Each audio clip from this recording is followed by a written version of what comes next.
že eurofondy išli na luxusné penzióny. Hacky, ktoré ti ustrelia dekel. Číslo 5. Ako si vieš s linkou spraviť vlastný podcast a po slovensky. Nazbieraj zdroje, môžu to byť aj YouTube videá, hoď ich sem a klikni generovať.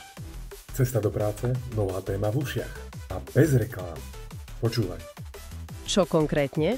Napríklad vek dožitia v zdraví. O 5 rokov kratší ako priemer EÚ.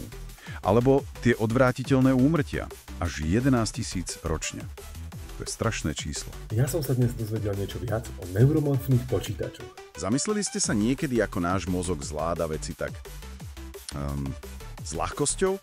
Zatiaľ, čo aj tie najlepšie superpočítače potrebujú kvantum energie? Je to naozaj pozoruhodné. Tá efektivita. Presne. Dnes sa pozrieme práve na toto, na neuromorfné počítanie. Aká téma zaujíma teba? Daj mi vedieť do komentárov a sleduj ma pre viac hackov, ktoré ti ustrelia dekel.